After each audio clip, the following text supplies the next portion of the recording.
Welcome back to all of you. इस video में हम chapter number 5 from the book Flamingo Indigo के part 2 के बारे में बात करेंगे। तो इससे पहले हमने पार्ट 1 किया जिसमें हमने देखा कि कैसे गांधी जी चंपारण में आते हैं और इन्फॉर्मेशन कलेक्ट करने की कोशिश करते हैं और वो बहुत सारे लोगों से मिलते भी हैं और स्पेशली जो लॉयर्स होते हैं उनसे मिलते हैं just to collect the facts. और फैक्ट्स कलेक्ट करने का पर्पस उनका ये था कि जो भी किसानों के लिए वो केस लड़ने के लिए जा रहे थे उनका केस मजबूत हो पाए। तो गांधी जी को काफ़ी ज़्यादा रिजेक्शन का सामना करना पड़ा क्योंकि जो ऑफिशियल्स थे उन्होंने उनको इन्फॉर्मेशन देने से मना कर दिया।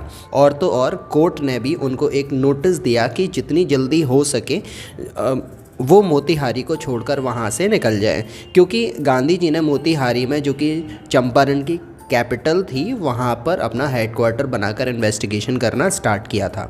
तो गांधी जी को जब ये नोटिस मिला कि जितनी जल्दी हो सके वो मोतीहारी को छोड़कर वहाँ से निकल जाए, तो गांधी जी ने कोर्ट के ऑर्डर को डिसोबे किया, जिसका परिणाम ये हुआ कि गांधी जी को कोर्ट में आने के लिए समन मिला। तो हम आगे देखते हैं क्या हुआ उसके बाद में। Let's begin. Morning found the town of Motihari black with peasants. अब जब गांधी जी सुबह सुबह कोर्ट के लिए निकले तो गांधी जी ने क्या देखा कि कोर्ट के बाहर मोतीहारी में पीसेंट का एक हुजूम था, एक जमावड़ा था, जहाँ पर बहुत सारे लोग अलग अलग प्लेसेस से आए थे और वो सब के सब गांधी जी के सपोर्ट में था। उन लोगों को एक्चुअल में ये तो मालूम नहीं था कि they did not know Gandhi's record in south Africa. South Africa में गांधी का रिकॉर्ड क्या था और उन्होंने क्या किया था वहाँ पर, उनको ये सब कुछ नहीं मालूम था। लेकिन they had merely heard that a Mahatma who wanted to help them was in trouble with the authorities. लेकिन उनको ये ज़रूर मालूम था कि जो अथॉरिटी है उन्होंने महात्मा को ट्रबल में डाल दिया है, मतलब महात्मा को प्रॉब्लम में डाल दिया। महात्मा मतलब गांधी जी, जो कि उनकी हेल्प करने के लिए वहाँ पर आए थे, वो ब्रिटिश ऑफिशियल और अथॉरिटी की वजह से प्रॉब्लम में पड़ गए थे, इसीलिए वो गांधी जी के सपोर्ट में वहाँ पर आए थे। Their spontaneous demonstration in thousands around the courthouse was the beginning of their liberation from the fear of the British. लोग हजारों की तादाद में कोर्ट के बाहर आकर खड़े हो गए थे गांधी जी के सपोर्ट में। तो ये पहला मौका था जब सारे लोग जो कि ब्रिटिश लोगों से बहुत ही ज़्यादा टॉर्चर्ड थे, ब्रिटिश ऑफिशियल से, ब्रिटिश गवर्नमेंट से, ये पहला ऐसा मौका था कि जब उनको ब्रिटिश सरकार का या फिर ब्रिटिश गवर्नमेंट का कोई भी डर नहीं था। और यहाँ से ही फ्रीडम मूवमेंट की और फ्रीडम स्ट्रगल की शुरुआत हुई थी, जहाँ पर लोगों ने ब्रिटिश लोगों द्वारा बनाए हुए जो कानून थे उनको मानने से इनकार कर दिया था। The official felt powerless without Gandhi's cooperation. अब क्योंकि बहुत सारे लोग वहाँ पर आ गए थे गांधी जी के सपोर्ट में, तो गांधी जी के कॉपरेशन के बगैर ये सब कुछ कोर्ट की कार्रवाई वहाँ पर नहीं हो सकती थी। गांधी जी ही केवल एक ऐसे व्यक्ति थे वहाँ पर जो इस बहुत बड़े क्राउड को कंट्रोल कर सकते थे। He help them regulate the crowd. तो गांधी जी से जब उन्होंने रिक्वेस्ट की तो गांधी जी ने उस क्राउड को रेगुलेट किया, उन्हें समझाया। He was polite and friendly. Gandhi ji crowd के साथ में और वहाँ पर जो भी कार्रवाई हो रही थी सभी ऑफिशियल के साथ में बहुत ही पोलाइट और फ्रेंडली थे। He was giving them concrete proof that their might hitherto dreaded and unquestions could be challenged by Indians। और यही रीज़न है कि उन्होंने उनकी अथॉरिटी को क्वेश्चन किया है और उनकी गवर्नमेंट और उनकी डोमिनेंस को मानने से उन्होंने मना किया है, इसीलिए सारे लोग उनके सपोर्ट में यहाँ पर आए, खड़े हुए हैं। The government was baffled. और जो अंग्रेज़ी सरकार थी वो अचानक से हिल गई थी। द प्रोसिक्यूटर रिक्वेस्टेड द जज टू पोस्टपोन द ट्रायल। अब जो उनके अपोजिट में वकील थे उन्होंने इस ट्रायल को पोस्टपोन करने की मांग की। Apparently the authorities wish to consult their superiors। और फिर जितने भी अथॉरिटीज़ थे अपोजिशन में उन्होंने उनके जो सीनियर्स थे उनसे सलाह मशवरा करने के लिए रिक्वेस्ट की। Gandhi protested against the delay. अब जब वो आपस में इतना ज़्यादा कंसल्ट कर रहे थे तो गांधी जी ने ये जो डिले हो रहा था इसको प्रोटेस्ट किया। He read a statement pleading guilty he was involve. उन्होंने वो स्टेटमेंट रीड किया जहाँ पर उनको दोषी माना गया था, जिसमें गांधी जी इन्वॉल्व थे। तो फिर ही टोल्ड द कोर्ट, उन्होंने अपनी सफाई में कोर्ट से कहा, in a conflict of duties on the one hand not to set a bad example as a law breaker, on the other hand to render the humanitarian and national service for which he had come. तो एक तरफ तो गांधी जी ने ये बोला कि जिस समय पर वो कोर्ट का ऑर्डर आया था उस समय पर वो अपना काम कर रहे थे, तो उन्हें नहीं लगता कि उन्होंने कोर्ट का कोई कानून तोड़ा है। लेकिन ये भी एक फैक्टफुल बात थी कि कानून तो उन्होंने तोड़ा था, क्योंकि उन्होंने एग्जैक्टली ये लिखकर ब्रिटिश गवर्नमेंट को दिया था, मतलब कोर्ट के ऑर्डर पर उन्होंने ये लिखा था कि वो कोर्ट के ऑर्डर को डिसओबे कर रहे हैं। तो उन्होंने जो भी किया अपनी रिस्पॉन्सिबिलिटी के चलते किया, क्योंकि वो भी अपना काम कर रहे थे और कोर्ट भी अपना काम कर रहा था। अब दोनों ही अपनी जगह पर सही थे। तो फिर उन्होंने क्या किया, he disregarded the order to leave not for want of respect for lawful authority but in obedience to the higher law of our being the voice of conscience he asked the penalty due। Gandhi ji को भी ये बिल्कुल सही नहीं लगा था कि उन्होंने कोर्ट के ऑर्डर को मानने से इनकार किया था। तो उनकी अंतरात्मा की आवाज़ को सुनकर उन्होंने उनसे ये बोला कि चलो ठीक है, अगर मुझे भी ऐसा लगता है कि मैंने कानून तोड़ा है, तो अब जो भी कानून तोड़ा है तो उसका क्या फ़ाइन है वो उन्हें बता दें, गांधी जी उसको भर देंगे। The magistrate announced that he would pronounce the sentence after a 2 hour recess. तो फिर जो मजिस्ट्रेट था वो बोला कि गांधी जी का सज़ा के बारे में जो भी कुछ उनका डिसीज़न है वो 1-2 घंटे के ब्रेक के बाद में उनको बताएंगे। And asked Gandhi to furnish bail for those 120 minutes. और जो 2 घंटे का रेस्ट होगा उसके दौरान गांधी जी को बेल पर छोड़ा जा रहा है, इसीलिए गांधी जी को उसके पैसे देने होंगे, उनको बेल दी जाएगी। तो गांधी जी ने मना कर दिया कि वो कोई बेल वेल नहीं देंगे और ना ही वो 1 रुपया देंगे। द जज रिलीज्ड हिम विदाउट बेल। तो अब जज के ऊपर भी प्रेशर पड़ा, क्योंकि गांधी जी ने उनके ऑर्डर को और जो भी वो बोल रहे थे उसको डिसओबे किया। तो फिर जज ने भी कोई ज़्यादा बहस नहीं की और उन्होंने विदाउट बेल ही उनको छोड़ दिया। When the court reconvened, और जब दोबारा से कोर्ट की सुनवाई स्टार्ट हुई, द जज said he would not deliver the judgment for several days। तो सुनवाई के बाद में ये जज ने बोला कि कुछ दिनों के लिए वो इस पर कोई डिसीजन नहीं देंगे, मतलब इस पर जो निर्णय आएगा वो कुछ दिन बाद आएगा। Meanwhile he allowed Gandhi to remain at liberty. और उस दौरान, मतलब ये जितने भी दिनों में, कुछ दिनों के अंदर इस केस के ऊपर जो भी निर्णय आएगा तब तक गांधी जी पूरी तरह से स्वतंत्र थे, जहाँ पर भी वो जाना चाहें वहाँ पर आ जा सकते थे। He was free. Rajendra Prasad, Brij Kishore Babu, Maulana Mazharul Haq and several other prominent lawyer had arrived from Bihar. अब जब ये सब कुछ कार्रवाई हो ही रही थी तब राजेंद्र प्रसाद अपने कुछ इन्फ्लुएंशियल फ्रेंड जो कि बहुत बड़े वकील थे वो उनके साथ में बिहार आ गए। दे कन्फर्ड विद गांधी, उन्होंने गांधी जी के साथ में कंसल्ट किया, उनसे बातचीत की। What would they do if he was sentence to prison, Gandhi आस। तो जब वो गांधी जी से बात कर रहे थे तो गांधी जी ने ये पूछा उनसे कि अगर गांधी जी को जेल हो जाती है तो वो क्या करेंगे। Why the senior lawyer replied. तो सीनियर लॉयर ने गांधी से बोला, they had come to advise and help him, कि वो गांधी को ही एडवाइस देने के लिए और गांधी की मदद के लिए वहाँ पर आए थे। If he went to jail there would be nobody to advise. अगर गांधी जी को जेल हो जाती है तो वो किसे एडवाइस देंगे। दे वुड गो होम, जैसे गांधी जी को जेल हो जाएगी तो वो भी अपने अपने घर पर लौट जाएंगे। What about the injustice to the sharecroppers, Gandhi demanded.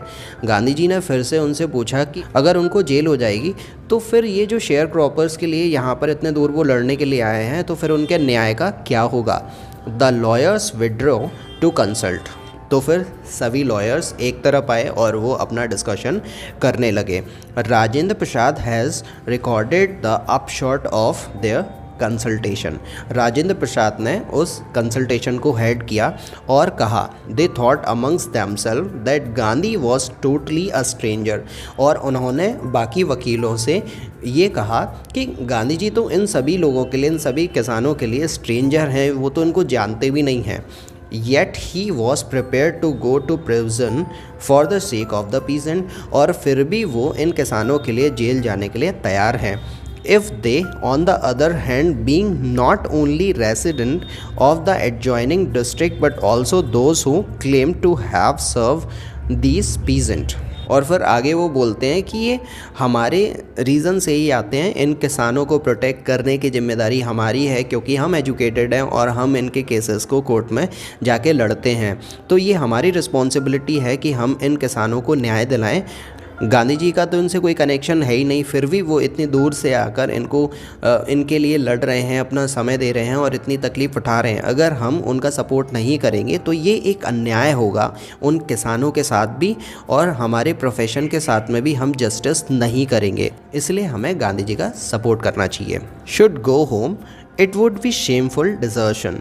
तो फिर राजेंद्र प्रसाद ने ये बोला कि अगर हम गांधी जी के जेल जाने पर अपने अपने घर पर लौट गए तो सिस्टम जैसा है वैसा ही रहने वाला है, कुछ भी चेंजेस नहीं होंगे। और ये हमारे लिए बिल्कुल शर्म की बात होगी कि एक बाहर से आया हुआ आदमी वो हमारे लोगों का समर्थन कर रहा है, उनके लिए लड़ रहा है, और लेकिन हम अपने ही लोगों को सपोर्ट नहीं कर पा रहे हैं और उनके हक़ के लिए नहीं लड़ पा रहे हैं। तो ये हमारे लिए बहुत ही ज़्यादा शर्म की बात होगी। They accordingly went back to Gandhi and told him they were ready to follow him to jail. और फिर जब ये कंसल्टेशन उनका हो गया था सभी लॉयर्स का, तो फिर वो वापस से गांधी जी के पास में गए और उन्होंने गांधी जी को बोला कि ठीक है, वो भी गांधी जी के पीछे उनको फॉलो करेंगे, वो रेडी हैं जेल में जाने के लिए उनके साथ में। The battle of Champaran is won, he exclaim. तो गांधी जी ने खुश होकर ये बोला, एक्साइटेड होकर बोला कि अब तो चंपारण की लड़ाई मानो कि हम जीत ही गए अगर ऐसा है तो। Then he took a piece of paper and divided the group into pairs and put down the orders in which each pair was to court arrest। और फिर गांधी जी ने एक पेज लिया और सभी लोगों को उनके ग्रुप्स बना दिए कि कौन से लोग जेल में आएंगे उनके साथ में और कौन से लोग बाहर रहकर अपनी प्रोसेसिंग, अपनी कार्रवाई को जारी रखेंगे। Several days later, Gandhi received a written communication from the magistrate informing him that the lieutenant governor of the province had ordered the case to be dropped। अब कुछ दिनों बाद में गांधी जी को एक रिटर्न कम्युनिकेशन मिला जो कि कोर्ट से एक ऑर्डर आया था। मजिस्ट्रेट ने उनको इन्फॉर्म किया कि जो लेफ्टिनेंट गवर्नर है उस प्रोविंस का, उन्होंने केस को गांधी जी के अगेंस्ट जो लगाया था उसको ड्रॉप कर दिया है। तो सिविल डिसोबीडेंट हैड ट्रायम्फ्ड। अब पहली बार जो कि सिविल लेवल पर, जो कि सोसाइटी के लेवल पर इतना बड़ा डिसोबीडेंट हुआ था ब्रिटिशर्स का, उनमें गांधी जी की विजय हो गई थी और सभी किसानों की भी ये विक्ट्री थी। The first time in the modern India, पहली बार ऐसा हुआ था कि ब्रिटिश किसी केस में स्टेप बैक किए थे या फिर स्टेप डाउन किए थे। Gandhi and the lawyers now proceeded to conduct a far-flung inquiry into the grievances of the farmers। अब farmers के न्याय के लिए गांधी जी ने फुल फ्लेजेड इंक्वायरी कंडक्ट की, लोगों को बुलाया और हर तरफ अपने लोगों को पहुंचाया कि वो जितने ज़्यादा एविडेंस हो सके उतने ज़्यादा एविडेंस वो कलेक्ट कर लें। Deposition by about 10,000 peasants were written down. और 10,000 लोगों ने इसमें अपनी वॉलंटरी सर्विसेज दी कि उन्होंने 10,000 लोगों को डिफरेंट एरियाज़ में इंक्वायरी के लिए डिप्लॉय कर दिया। And the notes made on the other evidence, documents were collected. और बहुत सारे दस्तावेज, बहुत सारे जो सबूत थे वो इकट्ठे कर लिए गए। The whole area throbbed with the activity of the investigator. और सारे एरिया में चारों तरफ जहाँ पर भी देखते थे सभी जगह इन्वेस्टिगेटर को फैला दिया गया, जिसकी वजह से जिससे वो बहुत सारे डॉक्यूमेंट, एविडेंस जो भी उनको मिलता था जो उनके केस को ज़्यादा मजबूत कर पाता वो कलेक्ट कर पाए। The vehement protest of the landlord. और लैंडलॉर्ड के अगेंस्ट बहुत ही बड़ा, जिसको हम बोल सकते हैं बहुत ही वास्ट एक प्रोटेस्ट क्रिएट हो गया था, वो विरोध कर रहे थे लैंडलॉर्ड का। इन जून में Gandhi was summon to sir Edwards Gait. अब जून में गांधी जी को एक ऑर्डर मिला जो कि सर एडवर्ड गेट से आया था, जो कि एक लेफ्टिनेंट गवर्नर थे। Before he went he met leading associates and again led detailed plans for civil disobedience if he should not return। अब वो लेफ्टिनेंट गवर्नर से मिलने जाने से पहले गांधी जी ने सभी लोगों को बुलाया और एक डिटेल प्लान बनाया और सभी जितने भी उनके एसोसिएट थे, जो भी उनके साथ में रहकर काम कर रहे थे, उन सभी को एक डिटेल प्लान समझा दिया कि अगर वो जाते हैं और वो लौट कर नहीं आते तो उनको क्या करना है। ये सब कुछ पहले से ही गांधी जी ने प्लान बना के रखा था। Gandhi had 4 protracted interviews with the lieutenant governor who as a result appointed an official commission of inquiry into the indigo sharecroppers situation। तो अब गांधी जी के बैक टू बैक उस लेफ्टिनेंट गवर्नर के साथ में 4 इंटरव्यूज़ हुए, जिसमें एक ऑफिशियल इंक्वायरी कमीशन बैठाया गया। जो भी शेयर क्रॉपर्स की सिचुएशन थी, उनके जो भी इंडिगो से रिलेटेड केसेस थे, उसको दोबारा से लाइमलाइट लेकर आया गया और एक इंक्वायरी बैठी। The commission consisted of landlords, government official and Gandhi as the sole representative of the peasant. अब इसमें 3 पार्टी एक्चुअल में इन्वॉल्व थी। एक तो शेयर क्रॉपर्स थे और दूसरे थे वो पीजेंट, जो फार्मर का ग्रुप था वो था, और जिनकी तरफ से गांधी ही केवल उनको हेड कर रहे थे, मतलब गांधी उनको रिप्रेजेंट कर रहे थे। और दूसरी तरफ जो लैंडलॉर्ड थे, उन्होंने ऑब्वियसली उनके जो वकील थे उनको हायर किया था, लेकिन किसानों को रिप्रेजेंट कर रहे थे Gandhi ji. Gandhi remained in Champaran for an initial uninterrupted period of 7 months। Gandhi ji शुरुआत में 7 महीनों के लिए चंपारण में ही रहे and then again for several shorter visit, और फिर वो छोटी छोटी विजिट पर आते जाते रहे इस ड्यूरेशन में। The visit undertaken casually on the entreaty of an unlettered peasant in the expectation that it would last a few days occupied almost a year of Gandhi's life। अब गांधी जी ने तो ये सोचा था कि ये कुछ दिनों का ही होगा, ये सब कुछ जो भी हो रहा है केस, लेकिन इसने गांधी जी की लाइफ का एक बहुत ही महत्वपूर्ण 1 साल ले लिया था। मतलब ये जो केस था, जितना गांधी जी ने एक्सपेक्ट किया था कि कुछ दिनों में ही इसका सलूशन आ जाएगा, कुछ दिनों में तो उसका सलूशन नहीं आया, 1 साल ये खिंच गया केस। The official inquiry assembled, official inquiry बैठी, crushing mountains of the evidence against the big planters. और जब ये इंक्वायरी बैठी तो इतने सारे जो एविडेंस गांधी जी ने और उनकी टीम ने कलेक्ट करके रखे थे ब्रिटिश प्लांटर्स के against, when they saw this they agreed in principle to make refund to the peasant। अब इतने सारे डॉक्यूमेंट ब्रिटिश लैंडलॉर्ड के अगेंस्ट कलेक्ट हो गए थे कि वो ये सब कुछ देखकर दंग रह गए और उनके पास में अब कोई शब्द नहीं थे अपने जस्टिफिकेशन, अपना सफाई देने के लिए। तो फिर वो अग्री हो गए कि पीजेंट से जो भी उन्होंने पैसे लिए थे वो उन पैसों को लौटा देंगे। But how much must we pay, they asked Gandhi. और ब्रिटिश लैंडलॉर्ड्स ने गांधी से पूछा कि चलो ठीक है, वो पैसे लौटाने के लिए रेडी हैं, लेकिन उन्हें कितने पैसे देने होंगे। They thought he would demand repayment in full of the money which they had illegally and deceitfully extorted from the sharecroppers। तो पहले तो वो जो लैंडलॉर्ड थे उन्होंने यही सोचा था कि जो भी पैसे उन्होंने धोखाधड़ी से किसानों से लिए थे वो सारे के सारे पैसे ही वापस मांगे जाएंगे। तो ही आस्क्ड ओनली 50%, लेकिन गांधी जी ने उसके उलट बोला उनसे कि मेरे को केवल 50% ही अमाउंट चाहिए। There he seemed adamant, writes Reverend J.Z. Hawes, a British missionary in Champaran, who observed the entire episode at close range। अब जो J.Z. Hawes थे और वो ये सब कुछ, ये पूरा जो केस था वो बहुत ही क्लोजली इस पूरे केस को ऑब्जर्व कर रहे थे, वो भी चंपारण में उस समय पर थे। तो गांधी जी अड़ गए कि उन्हें तो 50% रिफंड ही चाहिए। Thinking probably that he would not give the way, the representative of the planters offered to refund the extent of 25%। लेकिन जो ब्रिटिश प्लांटर्स के वकील थे वो बोलते हैं कि हम 25% ही रिफंड दे पाएंगे, इससे ज़्यादा नहीं दे पाएंगे। And to his amazement mister Gandhi took him at his word, thus breaking the deadlock.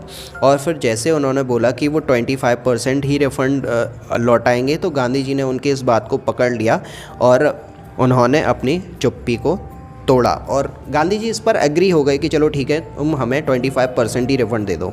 This settlement was adopted unanimously by the commission. अब ये जो सेटलमेंट सभी लोगों की मौजूदगी में वहाँ पर रिकॉर्ड हुआ, ये सेटलमेंट डिसाइड हो गया। Gandhi ji explain that the amount of the refund was less important than the fact that the landlord had been obliged to surrender a part of the money and with it a part of the prestige. और फिर आगे गांधी जी ये बताते हैं कि उनके लिए जो रिफ़ंड है वो ज़्यादा इम्पॉर्टेंट नहीं है, ना ही रिफ़ंड इम्पॉर्टेंट है और ना ही रिफ़ंड का जो अमाउंट है वो इम्पॉर्टेंट है। उनके लिए इम्पॉर्टेंट क्या है कि जो ब्रिटिश लैंडलॉर्ड थे उन्होंने हार मान ली। पहली बार ऐसा हुआ था कि उनके जो भी डिसीज़न थे उन पर स्टेप बैक कर रहे थे और उन्होंने अपनी गलती को माना, ये बड़ी बात थी। गांधी जी के लिए पैसे इंपॉर्टेंट नहीं थे, लेकिन उन्होंने अपनी गलती मानी, ये उनके लिए ज़्यादा इम्पॉर्टेंट था, क्योंकि उन्होंने पैसे तो 25% ही सरेंडर किए, लेकिन उनकी जो सेल्फ़ रिस्पेक्ट थी वो भी उन्होंने कॉम्प्रोमाइज़ की और उनकी जो प्रेस्टीज है उसको भी उन्होंने सरेंडर किया। तो ये एक साइन था गांधी जी के लिए, उनको ये रियलाइज़ कराना कि उन्होंने जो भी कुछ किसानों के साथ में किया वो इलीगल था, इमोरल था और उन्होंने किसानों के साथ में इनजस्टिस किया। Therefore as far as the peasants were concerned, the planter had behaved as lords above the law। अब जहाँ तक उन प्लांटर्स का सवाल था वो अपने आप को कोर्ट से भी बड़ा मानते थे। अब उनकी इंसल्ट कोर्ट के सामने ही हुई थी, ये बड़ी बात थी। गांधी जी को ये देखकर काफ़ी संतुष्टि मिल रही थी और सभी किसानों का कॉन्फिडेंस और उनका मोरल इस बात को देखकर बढ़ गया था। Now the peasant saw that he had rights and defenders, he learned courage. किसानों को भी ये समझ में आ गया था कि उनके भी जो अधिकार हैं जो कि प्रोटेक्ट हो सकते हैं अगर वो अपने केस को सही तरीके से लड़ें तो। और पहली बार इतना कॉन्फिडेंस, इतना साहस आया था इस केस से। उन्होंने एक्चुअल में बहुत कुछ सीखा। उन्होंने सबसे पहली चीज़ जो सीखी वो सीखी करेज। उनके अंदर पहले इतना करेज ही नहीं होता था कि वो उन प्लांटर्स के अगेंस्ट आवाज़ उठा पाएँ। तो ये जो मेंटल स्लेवरी थी वो दूर हुई थी और उनके अंदर एक कॉन्फिडेंस, एक करेज आया था ब्रिटिश प्लांटर्स के अगेंस्ट आवाज़ उठाने का। Evident justifies Gandhi's position. Within a few years, the British planters abandoned their estates। अब गांधी जी ने जो भी एविडेंस दिए थे उससे गांधी जी की पोजीशन इस केस में काफ़ी ज़्यादा स्ट्रांग हो गई थी और इसका रिज़ल्ट ये हुआ कि जो ब्रिटिश प्लांटर्स थे उन्होंने भी कुछ सालों बाद जिस ज़मीन पर कब्जा किया हुआ था वो ज़मीनें किसानों को लौटा दी। Which reverted to the peasant, indigo sharecropping disappeared। और इस तरीके से इंडिगो शेयर क्रॉपिंग थी वो ख़त्म हुई। Gandhi never contented himself with large political और इकोनॉमिक सोल्यूशन। गांधी जी को इस बात से कोई ज़्यादा फ़र्क नहीं पड़ता था कि वो कितने ज़्यादा इन्फ्लुएंशियल हैं और कितनी पॉलिटिकल पावर और माइट उनके पास में हैं। कभी भी पॉलिटिकल पावर या फिर उनके पास में इकोनॉमिक सल्यूशन जो भी वो किया उन्होंने, और यहाँ पर चंपारण के केस में भी देखें तो उससे वो बहुत ही ज़्यादा ओवर एक्साइटेड नहीं हुए। He saw the cultural and social backwardness in the Champaran villages and wanted to do something about it immediately।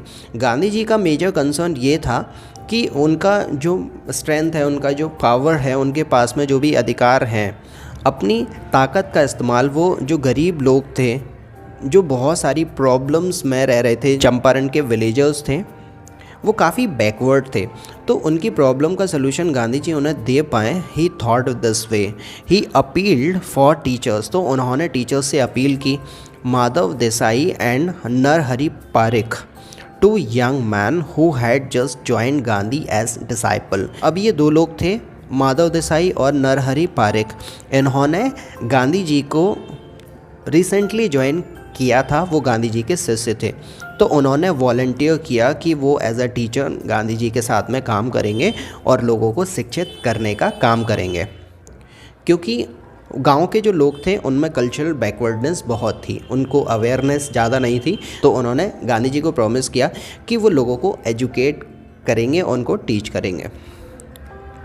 And their wives volunteer for the work.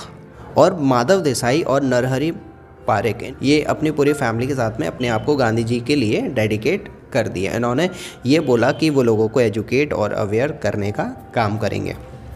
Several more came from Bombay, Poona and other distant part of the land. और बहुत सारे volunteers थे जो कि दूसरे India के हिस्सों से, बॉम्बे से, पूना से आए थे वहाँ पर अपनी सेवाएं देने के लिए। Devdas, Gandhi's youngest son. देवदास जो कि गांधी जी के यंगेस्ट सन थे, सबसे छोटे बेटे थे। अराइव फ्रॉम द आश्रम, वो आश्रम से आए। सो डिड मिसेस गांधी, उनकी मदर के साथ में, जिनका नाम था कस्तूरबा गांधी। प्राइमरी स्कूल्स वर ओपन, प्राइमरी स्कूल खोले गए 6 विलेजेस में। Kasturba by taught the ashram rules on the personal cleanliness and community sanitation। तो कस्तूरबा गांधी थी, उन्होंने आश्रम के रूल्स बनाए और उन लोगों को उनको फॉलो करना सिखाया, और उन्होंने सैनिटाइजेशन की क्या इम्पोर्टेंस है, इसकी क्या वैल्यू है, उसके बारे में भी लोगों को जागरूक किया। Health conditions were miserable, health condition काफ़ी ज़्यादा ख़राब थी वहाँ पर। Gandhi got a doctor to volunteer his service for 6 month. Gandhi ji की रिक्वेस्ट पर 6 महीनों के लिए कुछ डॉक्टर्स थे, उन्होंने भी अपने आप को वॉलंटियर किया। 3 मेडिसिन्स वर अवेलेबल, 3 दवाइयाँ डिसाइड की गई। इसमें से एक था कैस्टर ऑयल, दूसरा था कुनाइन और तीसरा था sulphur ointment. Anybody who showed a coated tongue was given a dose of castor oil. अब जिसकी टंग कोटेड होती थी, इससे पता लगता था कि उसको एक सर्टेन टाइप की बीमारी है, उसको कैस्टर ऑयल दिया जाता था। Anybody with malaria fever received quinine plus castor oil, और जिसको मलेरिया होता था उसको कोनाइन प्लस कैस्टर ऑयल ये मेडिसिन दी जाती थी। Anybody with skin eruption received ointment plus castor oil, और जिसको स्किन इन्फेक्शन होता था उसको ऑइंटमेंट और कैस्टर ऑयल दिया जाता था। Gandhi notice the filthy state of women's cloth, Gandhi ji ने नोटिस किया गांव में रहने वाली जो औरतें थीं उनके फिल्थी स्टेट, मतलब कपड़ों की कंडीशन बहुत ही ज़्यादा ख़राब थी, मतलब उनके कपड़े मैले थे और कटे फटे भी थे। He asked Kasturba Bai to talk to them about it, तो फिर उन्होंने अपनी वाइफ से बोला कि वो इस बारे में इन वुमेन से बात करें। One women took Kasturba by into her heart and said, तो फिर जब कस्तूरबा बाई ने उनसे कंसल्ट किया सैनिटाइजेशन को लेकर, तो उनमें से एक औरत उनको अपने झोपड़ी में ले गई और कहा, look there is no box or cupboard here for clothes, हमारे पास में यहाँ पर कोई बॉक्स नहीं है, कोई कबर्ड नहीं है जिसमें वो कपड़े रख पाएँ। The sari I am wearing is the only one I have, उनके पास में केवल एक ही साड़ी है जो वो पहने हुए हैं। During his long stay in Champaran, Gandhi kept a long distance watch on the ashram। तो ये जो सारी समस्याएं थी, इन सारी समस्याओं का सलूशन देने के लिए गांधी जी तो खैर वहाँ पर चंपारण में नहीं थे, वो अपने आश्रम से ही सारे कामों को एग्जीक्यूट कर रहे थे, लेकिन फिर भी वो लॉन्ग डिस्टेंस से सारी जानकारी रखते थे और जो भी काम होते थे लोगों की बेहतरी के लिए वो वहीं से उनको गाइड करते रहते थे। He sent regular instruction by mail and asked for financial account, वो मेल के ज़रिए लोगों को इंस्ट्रक्शन देते थे वहाँ पर जो उनके वॉलंटियर्स थे, वर्कर थे, उनको कि काम किस तरीके से करना है ताकि लोगों की कंडीशन बेहतर हो पाए, और वो फाइनेंशियल अकाउंट भी वहीं से मैनेज करते रहते थे। Once he wrote to the resident that it was time to fill in the old latrine trenches and dig new ones, otherwise the old one would begin to smell bad। एक बार तो गांधी जी ने वहाँ पर जो रहने वाले लोग थे उनको सजेस्ट किया कि वो जो टॉयलेट के गड्ढे थे वो पूरी तरह से फिल हो चुके थे, तो बेहतर होगा कि उन गड्ढों को दोबारा से भर दिया जाए मिट्टी से, और दूसरे जो गड्ढे हैं, डिचेस हैं, उनको क्रिएट किया जाए ताकि जो गंदी बदबू है वो ज़्यादा ना फैले, जिससे लोगों को असुविधा का सामना ना करना पड़े। The Champaran episode was a turning point in Gandhi's life, Gandhi के लाइफ का सबसे बड़ा टर्निंग पॉइंट था चंपारण का episode. What I did he explain was a very ordinary thing, Gandhi ji बोलते हैं कि जो भी मैंने किया वो काफ़ी साधारण सी चीज़ थी। I declare that the British could not order me about in my own country, वो बोलते हैं कि ब्रिटिश लोगों का ये बिल्कुल भी अधिकार नहीं बनता कि वो मेरे देश में मुझे ही ऑर्डर दें। But Champaran did not begin as an act of defence. लेकिन चंपारण का जो एपिसोड था ये उनके सामने कोई चैलेंज नहीं था। It grew out an attempt to elevate the distress of large number of poor peasant. ये तो केवल एक अटेम्प्ट था गांधी जी का कि जो गरीब किसान थे उनको न्याय दिलाने के लिए उन्होंने जो भी प्रयास किया वो केवल पुअर किसानों के लिए था, कि वो उनकी बेहतरी के लिए जो भी कर सकते थे उन्होंने वो किया। This was the typical Gandhi's pattern, और ये गांधी जी का पैटर्न था काम करने का। His politics were intertwined with the practical day-to-day problems of the millions.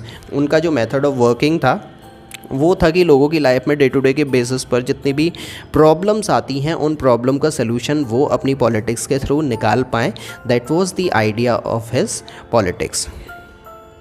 He was not a loyalty to abstraction, it was a loyalty to living human being. उनकी loyalty उन लोगों के प्रति थी जो कि प्रॉब्लम से सफ़र कर रहे होते थे, तो उनकी प्रॉब्लम का सलूशन देने के लिए ही गांधी जी अपनी पॉलिटिक्स का यूज़ किया करते थे। In everything Gandhi did moreover he try to mould a new free Indian who could stand on his own feet and thus make India free. Gandhi ji का ये मानना था कि जो लोग हैं वही उनकी आज़ादी के लिए जब तक प्रयास नहीं करेंगे तब तक कुछ हो नहीं सकता। उन्होंने लोगों को ये सिखाया कि अगर वो अपनी आज़ादी के लिए खुद ही खड़े होंगे और अपनी आज़ादी के लिए खुद ही प्रयास करेंगे तभी वो आज़ाद हो सकते हैं। वो अपनी फ्रीडम के लिए किसी और के ऊपर डिपेंड ना हो तो ही अच्छा है। That's a lesson Gandhi ji taught to his followers and peasants. Early in the Champaran action, Charles Ferrer Andrews, the English pacifist who had become a devotee follower of the Mahatma, came to bid Gandhi farewell before going on a tour of duty to the Fiji Island. Charles Ferrer एक British official थे जो कि गांधी जी के follower थी। उनको Fiji island जाना था, इसीलिए वो गांधी जी से लास्ट बार मिलने के लिए आए थे। Gandhi's lawyer friends thought it would be a good idea for Andrews to stay in Champaran and help them. तो अब बाकी जो भी लॉयर्स थे उनका ये सोचना था कि गांधी के वो इतने बड़े फॉलोअर हैं चार्ल्स फेरर, अगर वो यहाँ पर चंपारण में रह के ही उनकी हेल्प कर देंगे तो ये उनके लिए ज़्यादा अच्छा होगा, उनके पास में ज़्यादा पावर होगी ब्रिटिश के अगेंस्ट खड़े होने के लिए और उनसे लड़ने के लिए। Andrews was willing if Gandhi agreed, और एंड्रयू भी इसके इच्छुक थे कि वो गांधी जी के लिए और उनका जो भी कैंपेन था, पूरा चंपारण का जो भी एपिसोड था, वो मदद करने के लिए रेडी थे। But Gandhi was vehemently oppose. Gandhi ji ने बढ़ चढ़कर इसको नकार दिया और इसका अपोज किया। गांधी जी बोले, you think that in this unequal fight it would be helpful if we have an Englishman or our side. This shows the weakness of your heart.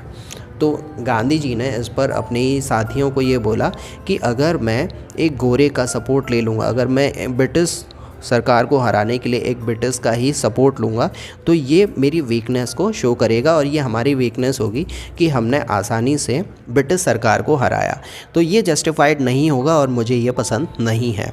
The cause is just and you must rely upon yourself to win the battle. अगर तुम्हें जीतना है तो तुम्हें अपने आप पर भरोसा करना सीखना होगा। You should not seek a prop in mister Andrews because he happens to be an Englishman. तो तुम्हें किसी भी अंग्रेज़ की ज़रूरत नहीं है और किसी को ढाल बनाकर अपनी लड़ाई लड़ने के लिए भी तुम्हें ऐसा नहीं सोचना चाहिए। ये एक रॉन्ग टैक्टिक है अपनी लड़ाई को लड़ने की। He had read our minds correctly.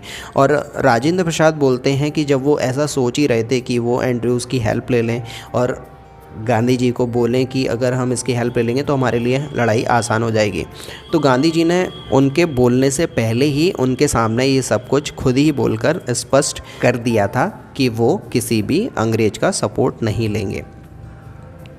And we had no reply, Gandhi in this way taught us a lesson in self Reliance.